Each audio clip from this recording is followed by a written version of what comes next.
Well, good morning, everybody. It is Dave and Bo. While you're watching this on Saturday, I am recording this on Thursday, January 29th, 2026. So I hope everyone is enjoying the last few days of January. That was one heck of a storm for most of the country this past weekend. In Southern California, it's been warm and sunny. Today's going to be right around 80 degrees and no rain in sight. So we're still right now about 3 inches shy of our rainfall totals that we need for the year. So hopefully we will get that as we move into February and March. So you can see a lot of scillas coming up in this bed here right behind the bricks.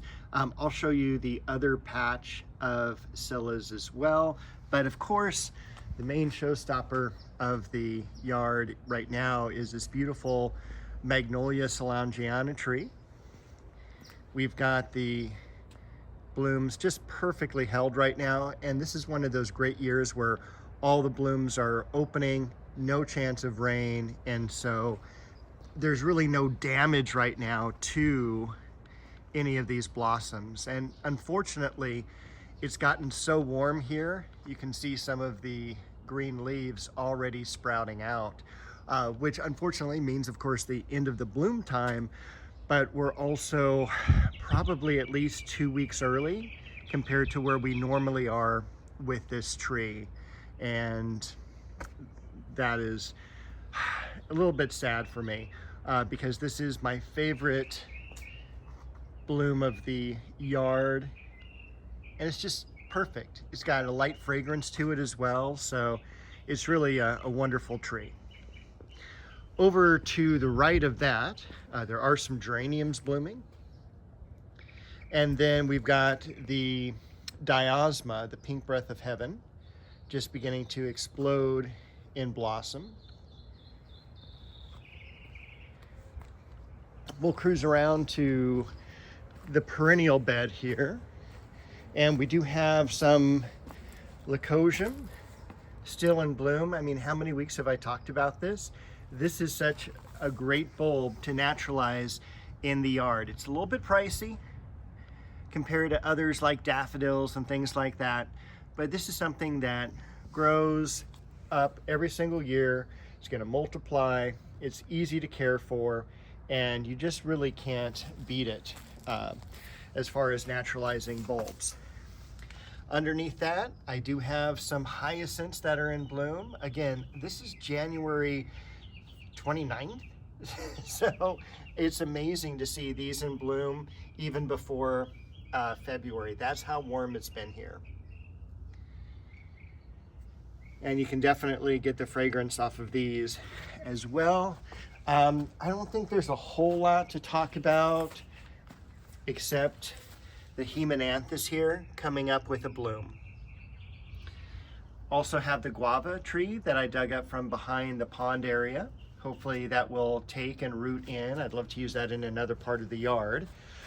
This is the regular hemananthus. We've got some bearded iris that need to get into the ground. And I think that was primarily it. No blooms yet on the quince, but that will be blooming pretty soon too. That's in more of a protected, cooler area compared to out here. Some African daisies, oxalis weed. But I'm still amazed at the cool blooms of this particular succulent. Some of them are beginning to fade. I'm going to be cutting them back.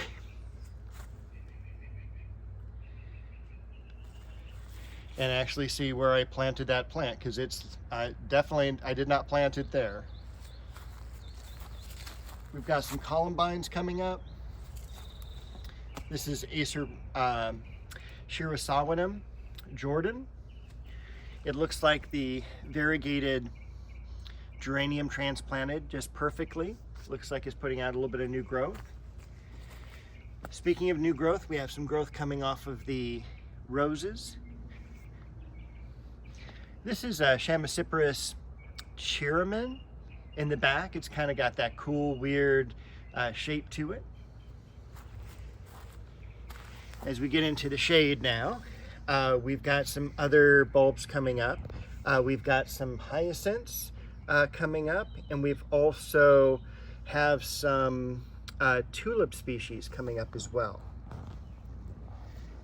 These are hyacinths, by the way, here, and also just beginning to get up through the mulch. And then the tulip species are in a muddy area, so hold on. Those are them here.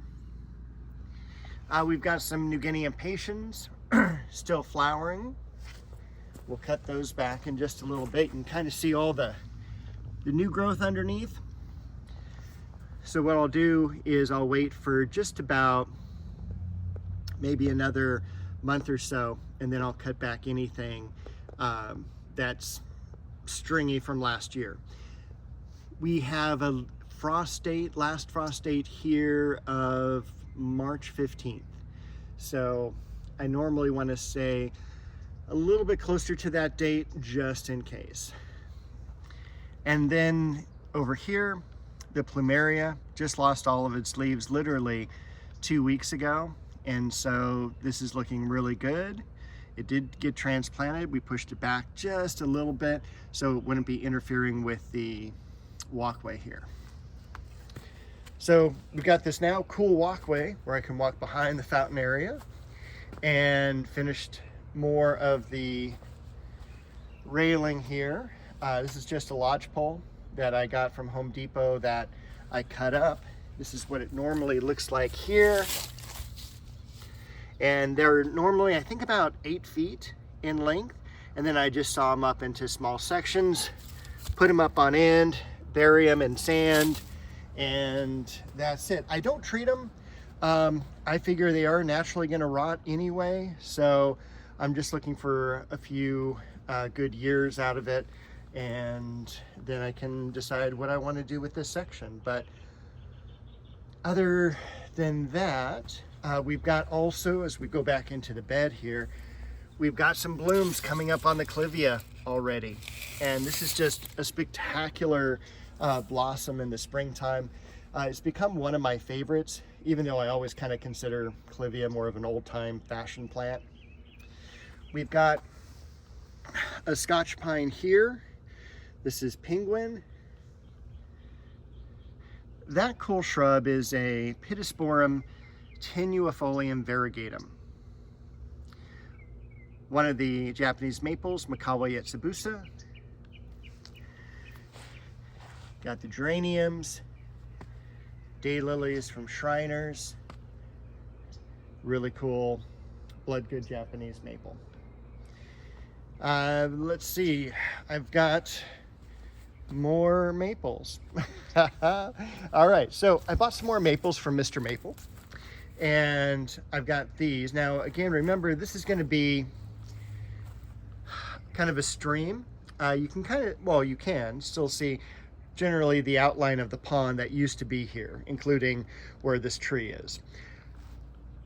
It ended up getting too shaded here. The tree just really overpowered it. The roots were coming up, pushing up the liner from underneath, and it just became unsuitable. So what I'm going to do is have the stream kind of come through the yard into this area here and recirculate. It'll be narrow, it'll be super nice, a lot less water use as well, so it's not going to be a huge area for fish or anything like that. But it'll give a nice water presence to the yard, and I'm going to do maples on either side of that kind of, stream bed. The maple that is next to the fountain there, that is Jedlo orange. That is from Monrovia Nursery, is where I got that. I bought it at Upland Nursery, and that's a much more mature plant than one of the younger plants here. So I've already talked about the 5 in the back, but the 4 of these I just got this week. And so I'll show you a couple of the varieties. This first one is Kanishi, And this is a threadleaf Japanese maple. This one over here, which has some really cool bark to it, this is Kuranijishi, and this is a red form of Shishigashira. Now, Shishigashira is that one variety over there, which is the lion's head Japanese maple. So it has some really cool, smaller foliage that's kind of more crinkled. Over here we have an older variety, and I know it's probably really difficult to see the branching here. This is Osakazuki, and this is an old-timey variety of Japanese maple. And then the final one that I got was one that I've been waiting for months and months, which is called Sensu, S-E-N-S-U, and that is just has some really cool foliage to it and some great color. The magnolias back here, this is Magnolia Elizabeth. It has a yellow blossom, a little bit later blooming. So by the time that we're done with this blooming, these should be in bloom. So again, just adding some color throughout the year.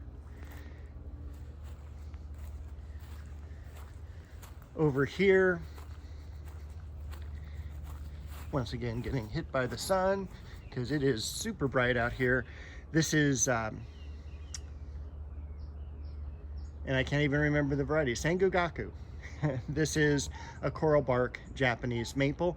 I was hoping for more of a color change this winter as far as the foliage went, but I didn't have that, but it's been a very odd winter.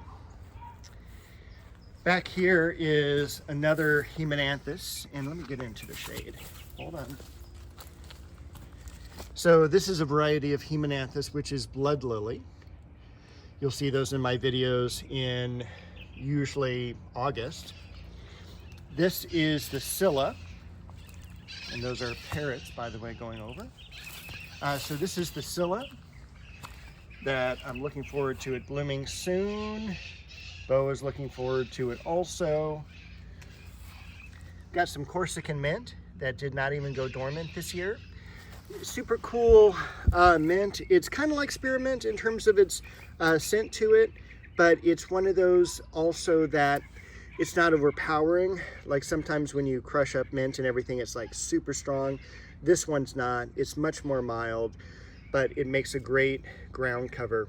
And I've always told the story when I was working in nurseries.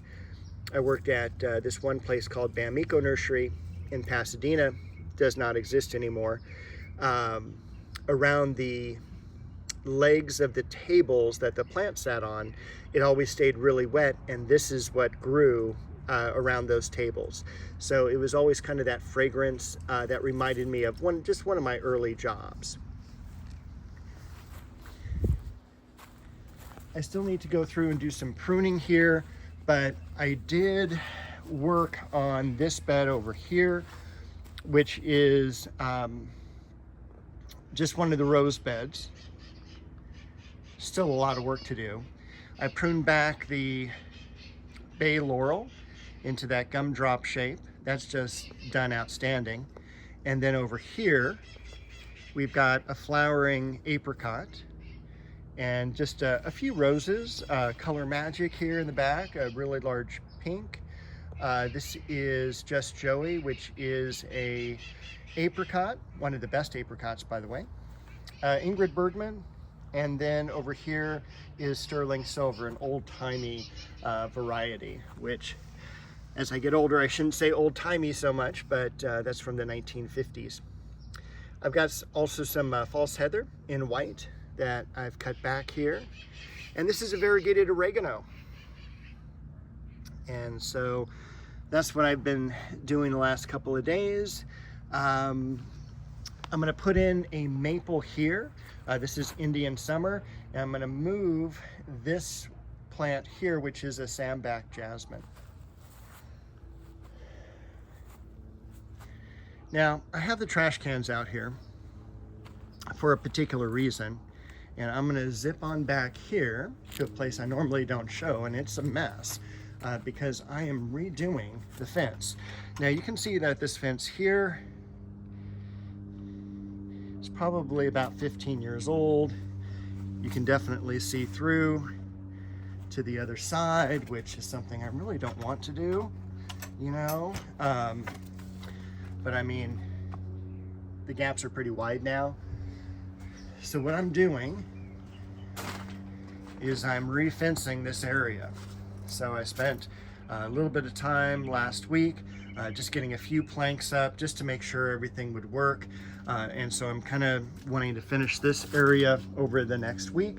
Of course, it'll be 80 degrees, and that way I don't have to see that.